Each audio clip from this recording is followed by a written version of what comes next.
Thank you, Ray Amaya, with that welcomed reminder. We can't check out, folks. We can't check out. They are after the judge. They are after Judge Kavanaugh. We continue to defend the judge.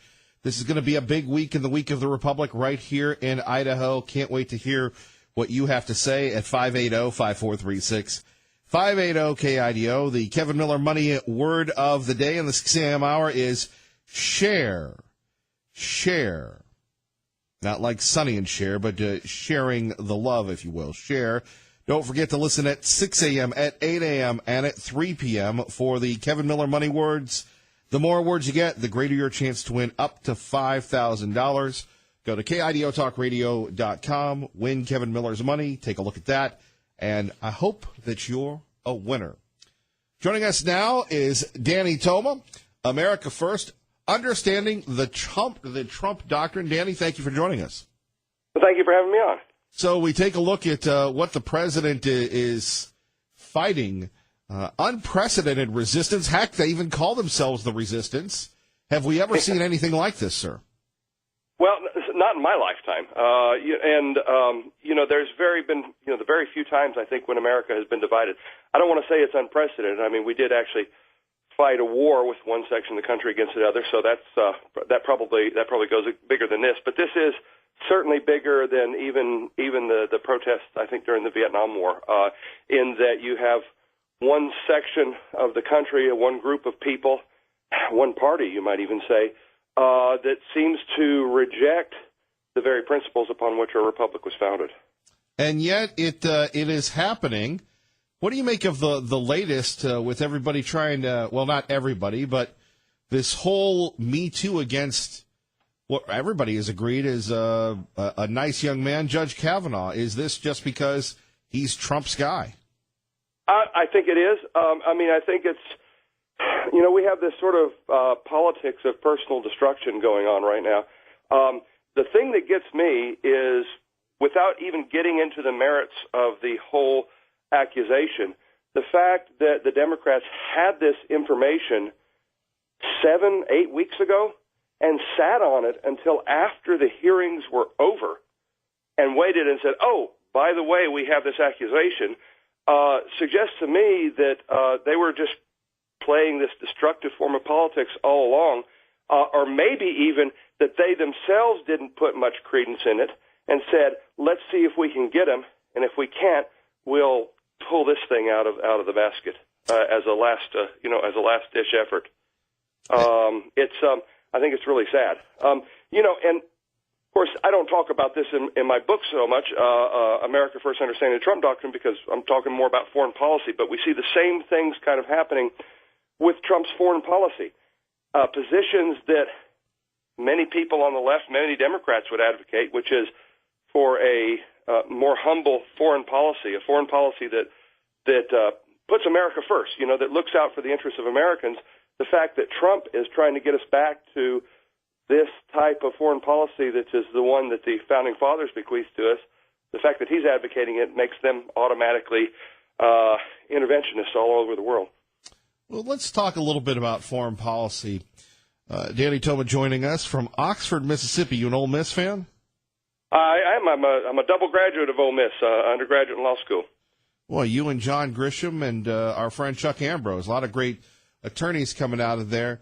So, Danny, let's talk a little bit about the foreign policy. It seems to be that it was President Bush, the last one, or President Obama. Their foreign policy was, President Obama talked about leading from behind, and almost as if they were embarrassed to be a leader, to have this country lead.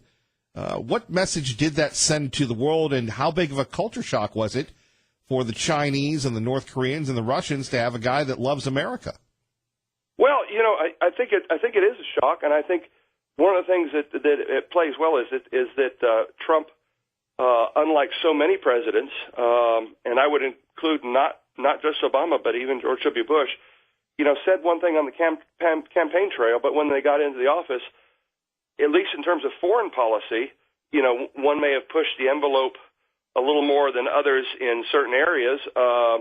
Obama, was having our embassies fly rainbow flags and things like that. But once they got into office, the foreign policy, there wasn't a huge amount of difference between between the two, we were getting involved in promoting things overseas, in some over which we were sometimes divided, here at home, cases like so-called right to abortion and so on.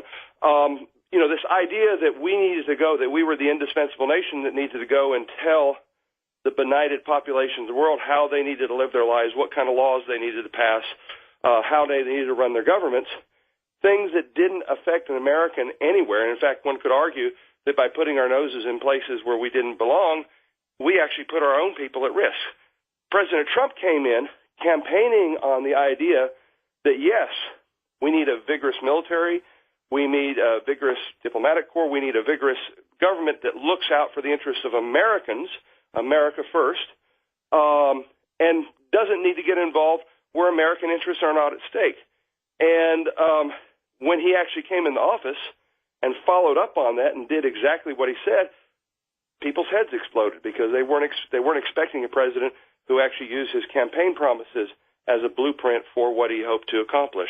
I mentioned in my book so many times, the USA Today, which is hardly a Trump organ, put out a list of 10 foreign policy priorities the day or two after the election.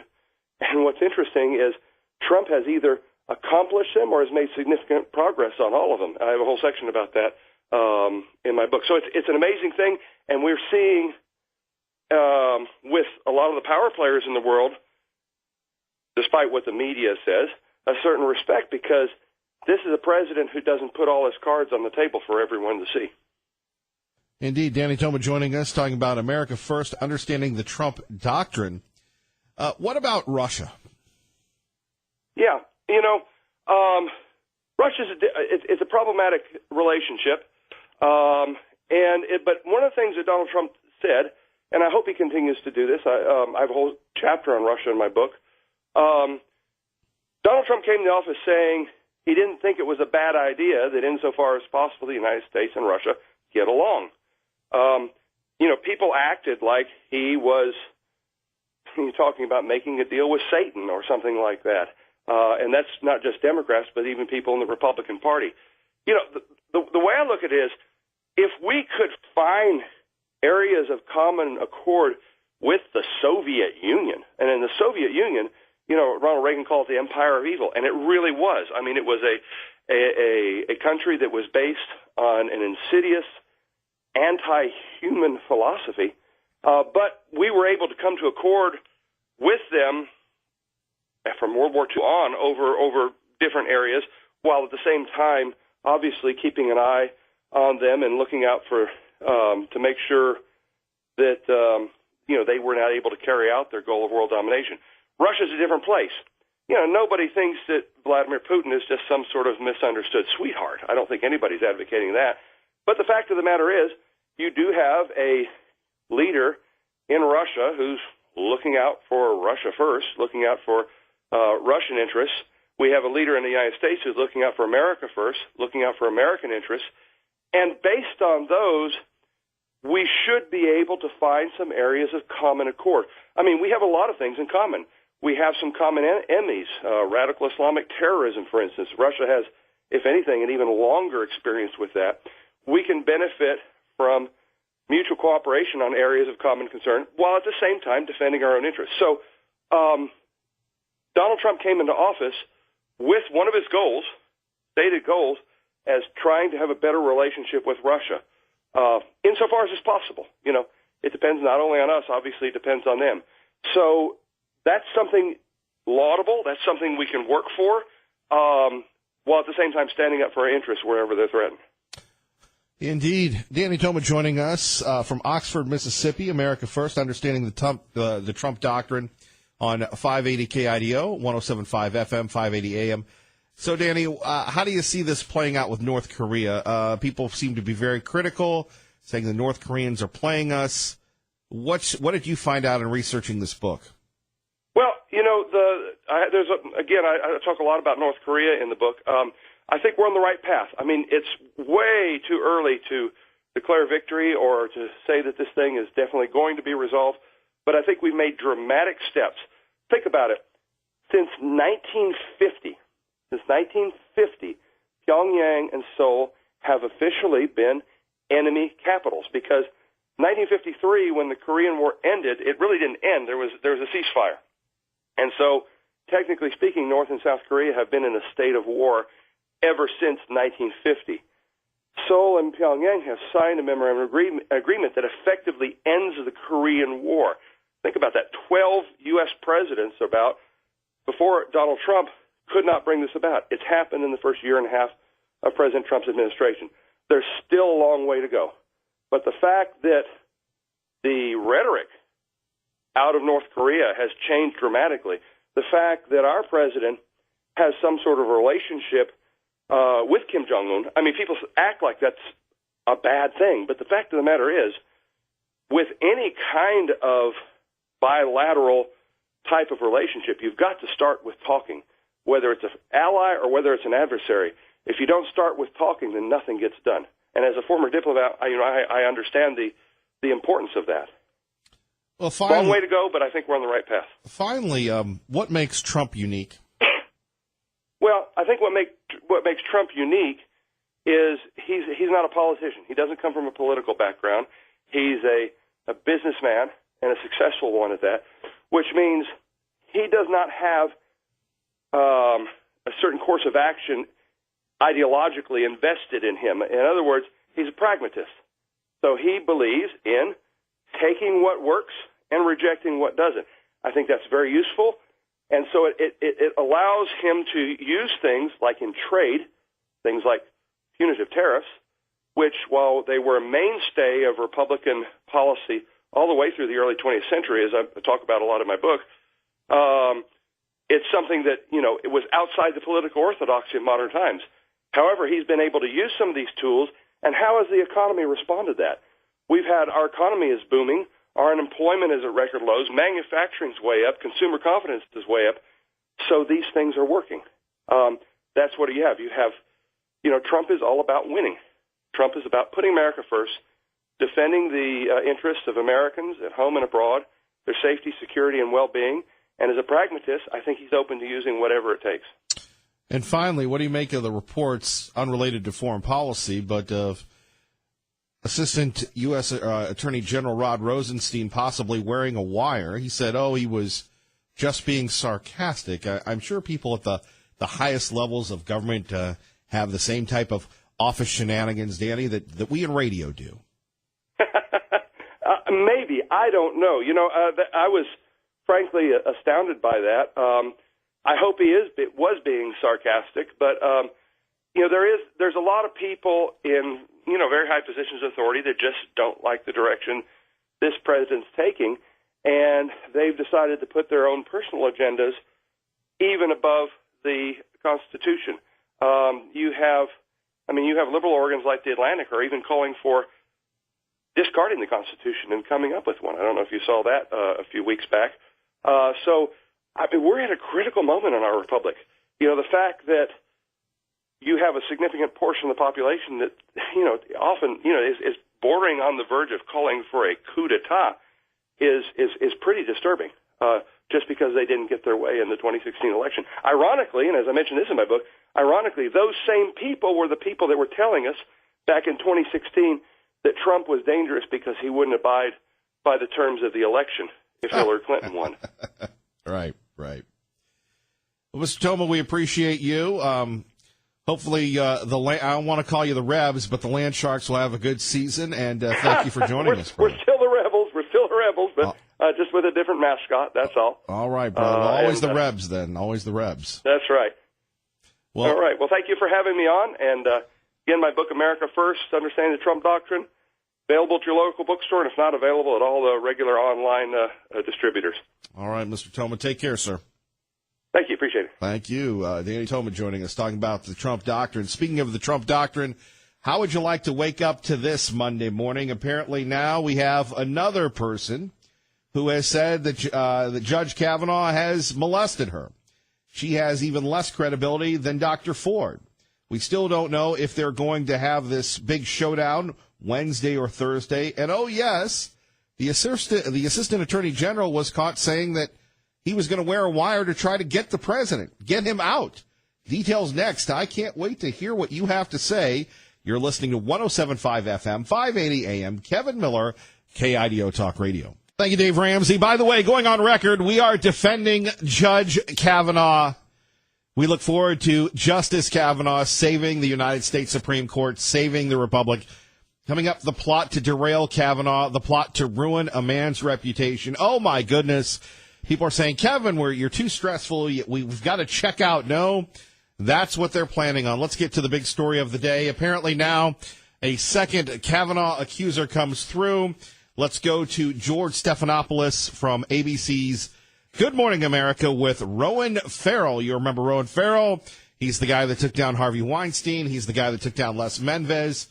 Will he be taking down Judge Kavanaugh? She says that at first she wasn't sure this was Kavanaugh when you first came to her last week. And then you write, after 6 days of carefully assessing her memories and consulting with her attorney, she did become confident that it was him. You know, a lot of people... And George, I would say that that's extremely typical of these stories. When you're dealing with trauma, alcohol, many years in between, I think that the more cautious witnesses that I've dealt with in cases like this very frequently say, I want to take time to decide, I want to talk to other people involved, I want to search myself and make sure that I can affirmatively stand by these claims in the face of what she knew would be a crucible of partisan pushback, which is what she's receiving now. Why did she come forward? She came forward because Senate Democrats began looking at this claim. She did not flag this for those Democrats. This came to the attention of people on the Hill independently, and it's really cornered her into an awkward position. That's why she took time to think about this carefully. You know, she said point blank, I don't want to ruin anyone's life, but she feels this is a serious claim. She considers her own memories credible, and she felt it was important that she tell her story before others did without her consent, because so many people on the Hill were looking at You pointed out the witnesses, the students at the time who back up her story, who back up their claims about Kavanaugh's behavior at the time. Several others in the article say that they never heard anything like this at all, even someone who professed to be her best friend at the time. At any moment as you were writing the story this close to the nomination, did you sort of want to push the pause button and say, are we sure this is the right thing to do? George, I just want to stress very clearly, we take reporting of this type extremely seriously. The evidentiary basis for this, the number of witnesses who were told at the time, is strong. It's in excess of what we typically see in this kind of investigative reporting. The deal with sexual assault claims is very often that there aren't multiple people willing to say they witnessed it in the room. And the individuals who were most primary to this are people she alleged were egging Brett Kavanaugh on. And those are the ones who signed that statement that you talked about. Yeah, as you know, Republicans are saying this is another Democratic hit job because it started out with Senate Democratic staffers. You write that the Republican staffers learned of this allegation.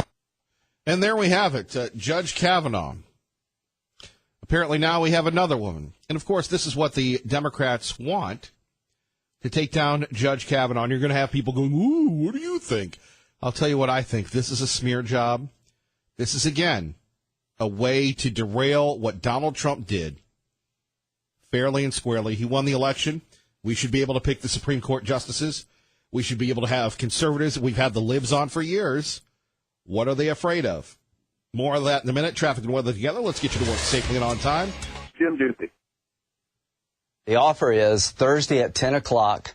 She made 10 conditions to her lawyer. We accepted 6.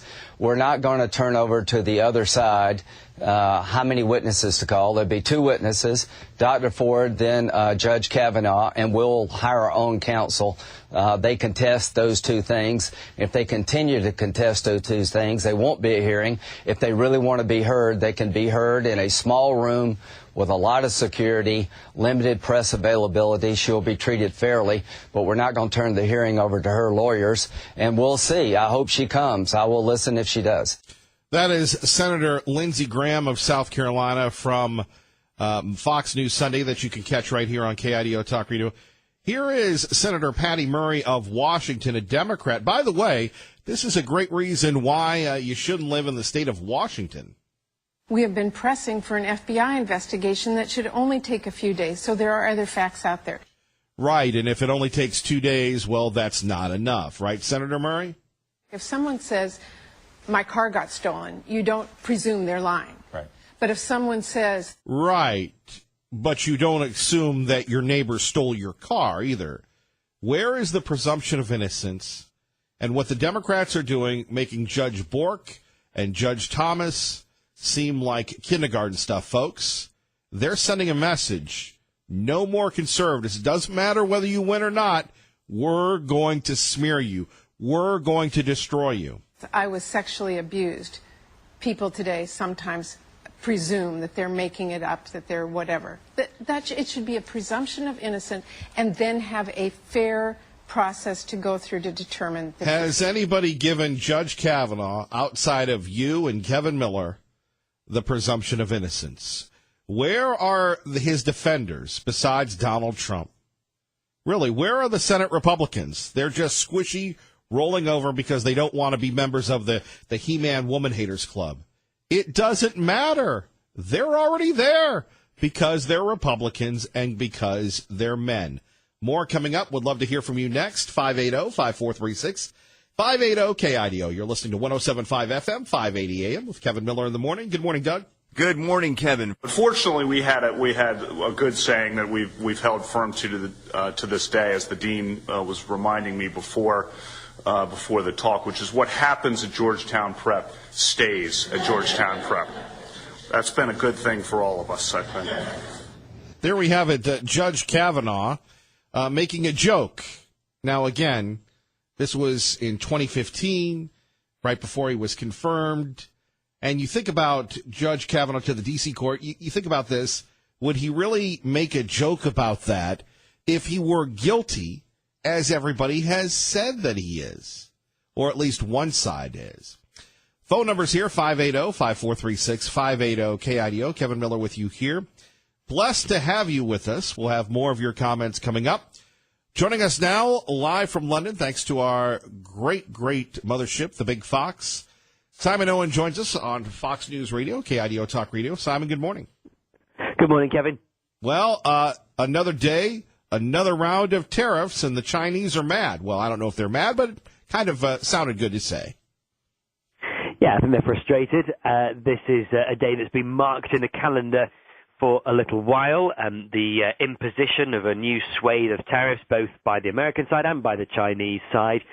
They were first threatened, then they were announced with a date, and today is the date. So they've all kicked in. The U.S. Tariffs or increased duties affect $200 billion worth of goods from China. And China has responded by saying it has imposed tariffs on $60 billion worth of goods from the United States. So this has been going back and forth, as you say, for a few months now. But these are the largest numbers by far in this growing trade dispute. The U.S. is now imposing tariffs on almost half of Chinese imports. Well, here's the interesting part about that, Simon, when we think about this, is that it just doesn't impact China and America. Doesn't it impact the rest of the world, these tariffs? Well, I mean, economists say that, yeah, in the long run, this could likely drag down global economic growth in the absence of some kind of agreement. And it seems at the moment that the temperature is frosty, to say the least. There have been no sign of negotiations and discussions between the US and China picking up again. They were taking place for a while, but then they've basically broken down. And each time that, to give you an idea, previously the US was putting tariffs on about $50 billion of Chinese imports. Now that's leapt up to 250 today. So that suggests quite clearly that they're not close to some kind of settlement on resolving this. And indeed, President Trump has suggested that most Chinese imports are potentially fair game in this if it carries on. So the other half of imports from China could also find themselves being facing these increased duties in the months ahead if this isn't resolved. The Chinese government, in its announcement today, it says that the U.S. is engaging in trade bullyism. But President Trump, as we've heard throughout this, he wants China to reduce its trade surplus with the U.S. to cut that big gap where currently China sells much more to the U.S. than it buys in return. Indeed. What about the European perspective on all this? Well, I mean, I think they watch and probably have a bit of concern about it. And generally are not involved in it. There are plenty of tariff fights between the EU and the Trump administration as well, not least on steel and aluminum, I think, were the latest things that they have clashed on.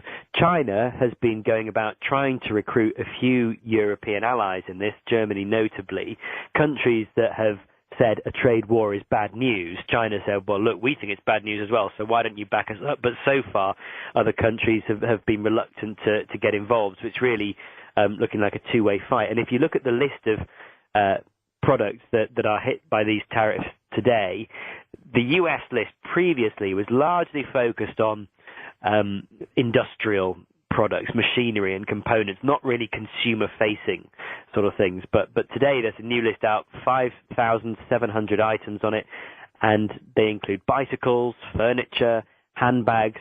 So this is the time when, if traders decide to pass those new tariffs on to consumers, this is where American consumers could potentially start seeing slightly higher prices. Just in time for the holidays. Indeed. Well, it's a 10% tariff for now, but if there's no deal by the start of 2019, it jumps up to 25% additional duties. So the holiday gift may be slightly more expensive, but at least it's not a New Year gift. Simon, you have a great day. Thanks, Kevin. All right, our great friend Simon Owen joining us from Fox News Radio's London Bureau. Phone numbers here, 580-5436. 580-KIDO. They are out to get the judge. They want to derail Judge Kavanaugh. Amazing. Now we have this new report from Ronan Farrell that apparently there's another woman. Maybe there's going to be more and more women. But I can tell you I'm more concerned about wires that were deployed that they're not talking about when they're spying on a Trump campaign. It is time that they come clean on that. That is Representative Mark Meadows. We're going to get to Rosenstein. Apparently, he was caught by the New York Times bragging that he was going to put a wire on the president to get rid of him. No, I'm not making this up. And by the way, proudly here every morning supporting good, wholesome, conservative policies, proudly promoting traditional America, and we are with the judge.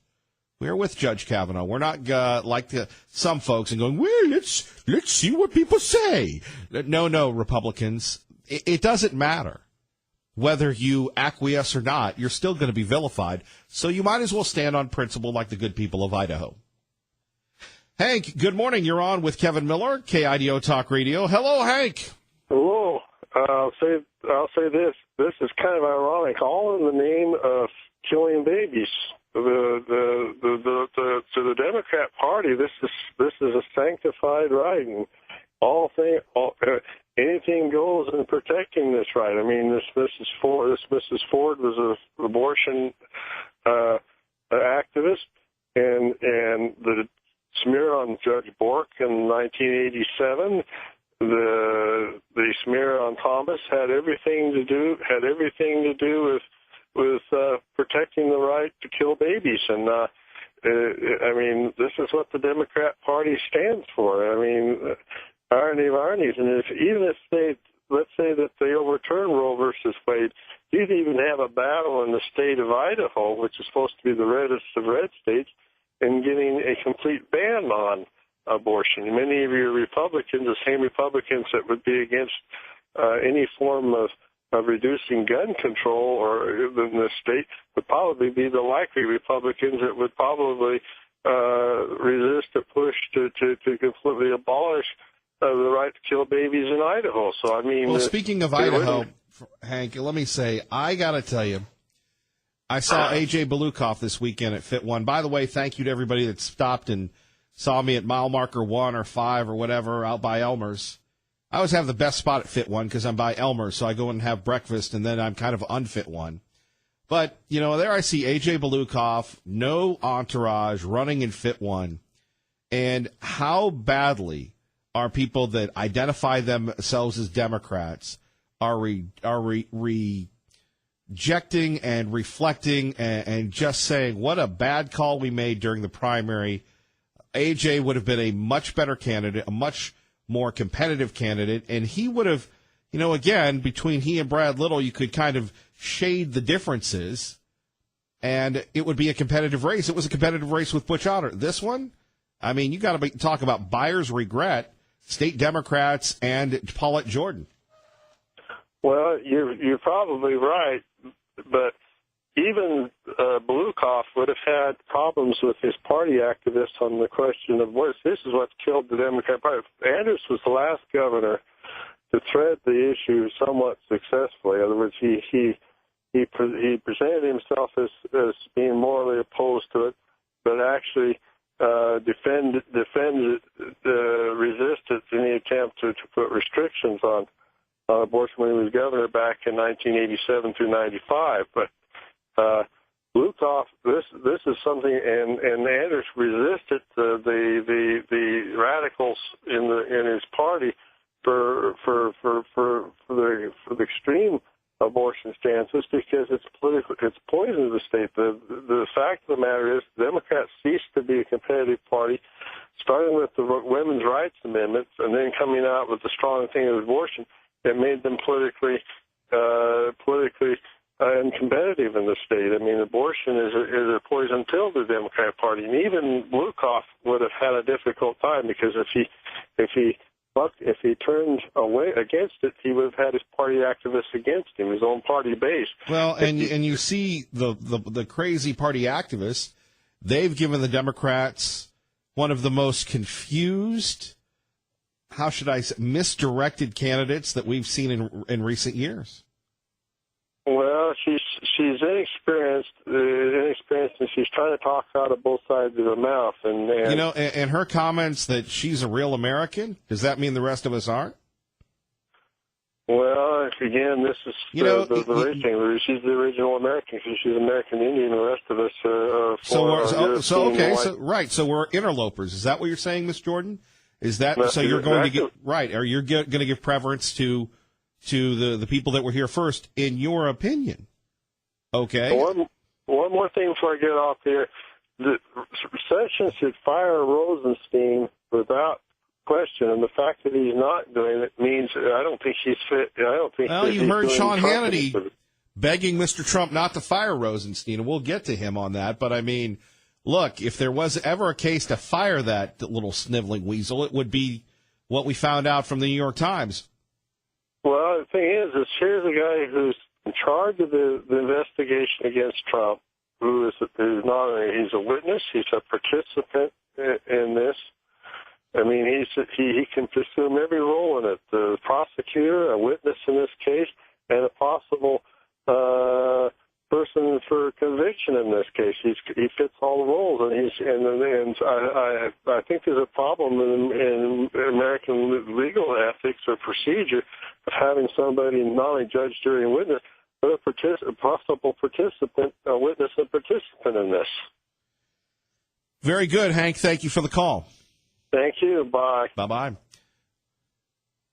Tom in Nampa with Kevin Miller on KIDO Talk Radio. Good morning, Tom. Well, good morning, Kevin. I usually never call this early, but I thought I'd get a little more time if I did because not too many callers are calling in during the 6 o'clock hour, but I've been itching to say something about this Kavanaugh thing. You know, not to minimize the sexual assaults on women, but I think this whole thing is, I don't think you should give it the time of day. What about these defenders of Bill Clinton when he is an adult?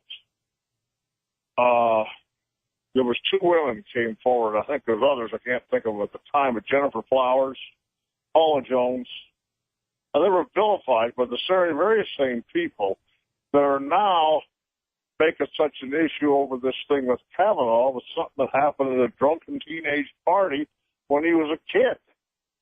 Clinton was an adult. Ted Kennedy was an adult when he was drunk and drove off the bridge and killed a woman. He didn't even report till the next morning when he sobered up. He'd been at a party. And he went on to serve in the Senate 40 more years until he died in 2009. He's lionized by the left. So where's the consistency in all this? Do you see any? No, or Keith Ellison, the DNC congressman. Where's that at? Yeah, it just baffles me. You know, Schumer said before Trump even named an appointee to replace Kennedy, he would fight that nomination and oppose it. And then once he did appoint Kavanaugh, he said, I will do everything in my power to derail this nomination. I don't know if that's the exact word to use. You ought to try to look that up online. I'm sure those words you ought to play that over and over and over again, what Schumer said. Because another thing, Feinstein sat on this since July. Now, I've usually had respect for Feinstein, even though I never voted for her. I didn't consider her in the crazy crowd of California liberals. Well, now I think she's as bad as Kamala Harris in bringing out this thing at the very last minute when the vote's being scheduled on the nomination. And I think it's just deplorable what they're doing. Their own camp is dirty, so why are they picking on what somebody did or didn't do when they were in high school? I mean, it's totally off the wall. And the Republicans, I mean, Grassley, the terms that she was trying to force the Senate Judiciary Committee to, she was trying to dictate the terms under which she would come and testify. And Grassley kept extending the deadline. I think when that deadline was up on Friday, he says, okay, that's it. You didn't come to an agreement. We're going to vote for the confirmation in committee this morning. But he didn't do that. No. Well, look, they're all afraid, Tom, of the left calling them anti-women. I got to run, but thank you. Yeah, I mean, it's disgusting. Let's go to Steve in Mesa with Kevin Miller on KIDO Talk Radio. Good morning, Steve. How are you doing today? I'm okay. Well, good. I wanted to ask you a question because I know that it's been in the news a lot about Paulette Jordan and her campaign. But she was on the competitor station, and I wanted to hear your thoughts on that. Why hasn't she came over here to talk about anything yet? I know it would give liberal Steve a rise, but... Let me put it to you this way. There are, and we applaud people that, have these folks on. This show is about the people. And we have written that Paulette Jordan is done. We have taken our side with Brad Little and the state Republicans. And when you do that, you're not going to be able to have those folks on. Well, yeah, so you can sit back and let me finish. You can sit back and say, well, what do you think? No, we say that we stand for principle. Miss Jordan has, I don't even know who her press person is. We have done everything that we can to reach out to her, and she, like some folks of the progressive nature, have refused our continued request to come on. That's the answer to your question, Steve. Well, good. I just wanted to say, it's just, at least, she's not defending herself, and that I just didn't understand that. But, maybe she truly is done. No, look, we applaud everybody that comes into the process, but there are many people that believe that folks like you and me don't matter, so they choose not to participate. And in my opinion, that is Miss Jordan. We don't chase people. I'd rather have you on than some politician that is going to tell us one thing and do another. That's my overall opinion. Believe me, I've had liberal Steve emailing me all the time about it. That's really what it is. This is truly a community. And if people want to take part, great. I'm like Bill O'Reilly in that. You want to come on? Great. If not, I'd rather have more time for you guys. Well, thank you for what you do. And I just wanted to say one other thing. This whole thing with the Kavanaugh case. Yes, sir. This is the Democrats. This is their Statue of Liberty play in the Fiesta Bowl. I don't know why I'm laughing, but Steve, thank you. You're welcome. Have a good day, and thank you for what you do, man. And, hey, thank you for all you do in your day job, all right, or your night job, okay, sir?